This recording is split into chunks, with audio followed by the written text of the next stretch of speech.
Here are all motions and the gestures available on POCO F7 Pro. So we're gonna go to the settings, scroll down to find additional settings.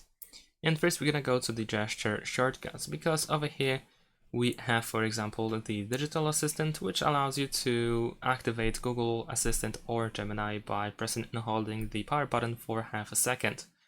There's also the screenshot, gesture, and shortcut with the buttons.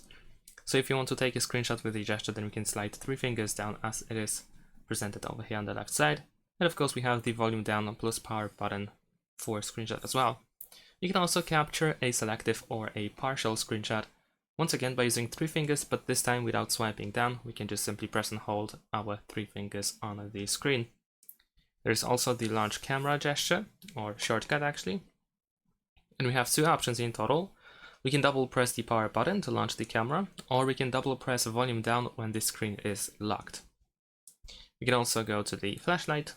We can activate the flashlight to be assigned to the power button, so we can double press the power button to turn on or turn off the flashlight.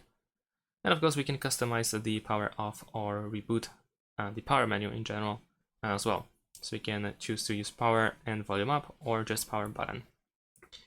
We also have the back tap gesture, so you can double tap or triple tap the back of the phone in order to perform an action. The action is of course selected by ourselves, so we can choose what should happen when we use the back tap gesture. But besides that, we also have, for example, the floating windows.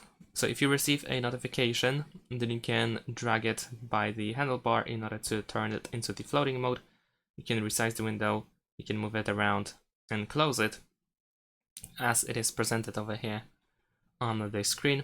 And you can also hide the floating window as well. And you can minimize the app too.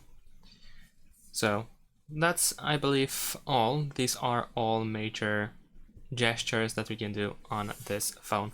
Thanks for watching, leave a like and subscribe to my channel, and see you in my next videos. Bye!